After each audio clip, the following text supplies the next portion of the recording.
नमस्कार मित्रांनो, मी सखी. रस्ता इतका सुंदर असेल तर असं वाटतं की प्रवास कधी संपूच नाही. चला आमच्यासोबत या निसर्गाच्या सुंदर वाटेवर. मित्रांनो, आज आपण अकोल्यातील रुमनवाडी येथील केळेश्वर महादेव मंदिराला भेट देणार आहोत. हे केळेश्वराचं महादेव मंदिर कोडेश्वर या नावाने सुद्धा प्रसिद्ध आहे.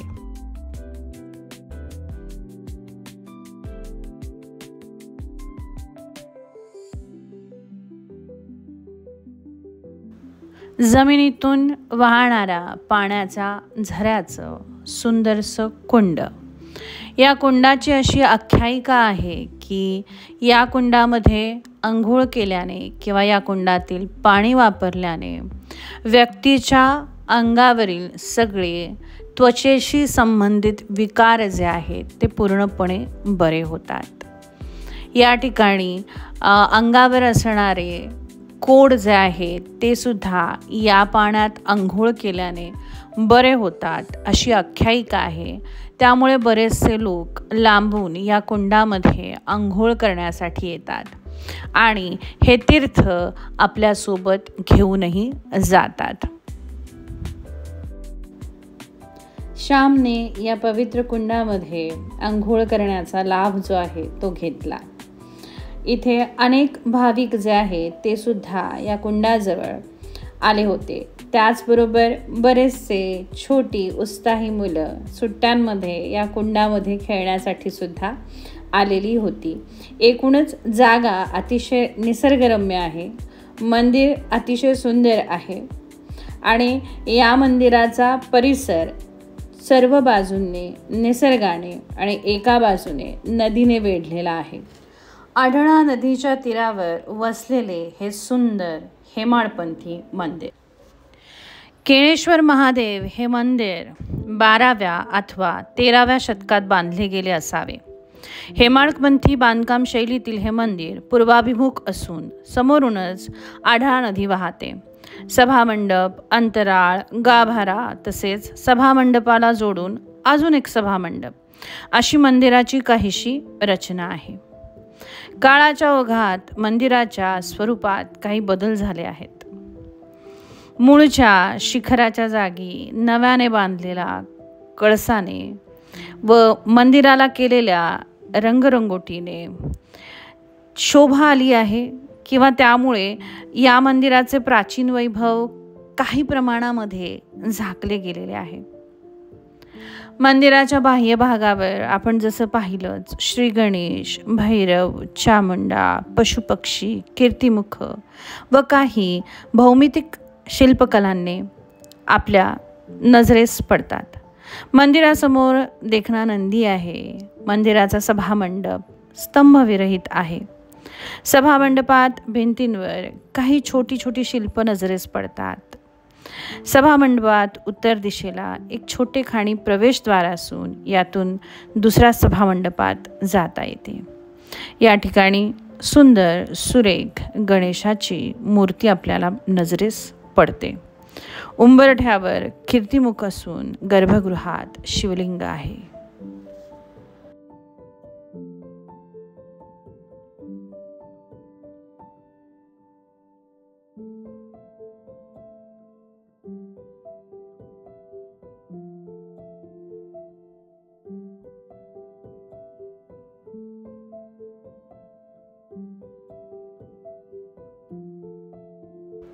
फारसं काही नक्षीकाम किंवा कोरीव काम इथे पाहायला तसं मिळत नाही, परंतु भिंतींवरती थोड्याफार प्रमाणामध्ये आहे केलेलं नक्षीकाम. हा एका सभामंडपातून दुसऱ्या सभामंडपामध्ये जाण्यासाठीचा रस्ता होता. इथे छान सुंदर गणेशाची मूर्ती आहे. किंबहुना मूर्ती जी आहे ती सध्याच्या काळातील असावी, परंतु हाही सभामंडप अतिशय सुंदर आहे. एकूणच मंदिर अगदी नेटके आहे आणि सुंदर. आजूबाजूचा परिसर स्वच्छ आहे. या परिसरामध्ये आपल्याला या मंदिराचे जे पंडित आहेत ते सुद्धा आपल्याला इथे भेटले. त्यांनीही आपल्याला या मंदिराविषयी छानशी माहिती आणि याचा इतिहास जो आहे तो सांगितला. मंदिर छोटं असलं तरी छान बघण्यासारखं आहे. सध्या हे मंदिर अतिशय सुंदर दिसतं आहे आणि ही लहान मुलं जी आहेत ती सुट्ट्याचा पूर्ण आनंद घेत या कुंडामध्ये छान वेळ घालवत आहेत. भाविक येणारे भरपूर येतात आणि हे पूर्वीचं स्थान आहे कोडतीर्थ म्हणून. तर इथं आल्यानंतर सोमवार उपवास करायचे. 11 सोमवार उपवास करायचे आणि देवदर्शन करायचं. आंघोळ करायची आधी, देवदर्शन करायचं, बेल फूल नारळ व्हायचं आणि मंदिराला 11 प्रदक्षिणा मारायची. अच्छा. तर हे कोड नष्ट होतं. असं मंदिर किती जुनं आहे? हे जुनं जवळजवळ ते देवराज्यातलंच आहे, पांडवांच्या काळात. फार जुने. कळस आत्ता बांधला? हा, कळस नवीन बांधल्यात. ठीक आहे चालेल. बबन लक्ष्मण वैष्णव यांनी आपल्याला या मंदिराची बऱ्यापैकी माहिती जी आहे ती दिली. श्रद्धेने एकदा या मंदिराला भेट द्या. या मंदिराच्या आख्यायिका या मंदिराविषयी बरंच काही सांगतात. बरेच लोक अपेक्षेने आणि स्वतःच्या मनातील इच्छा घेऊन बऱ्याच वेळा काही त्रास घेऊन या ठिकाणी येतात, या कुंडामध्ये स्नान करतात आणि असंही बोललं जातं की या कुंडात स्नान केल्यामुळे त्यांचे बरेचसे त्वचेशी रिलेटेड प्रॉब्लेम्स जे आहेत ते सॉल्व झाले आहे. श्रद्धा असेल तर काहीही शक्य आहे. कधी येत आहे मग या मंदिरात? कंटेंट आवडल्यास नक्की लाईक आणि सबस्क्राईब करा.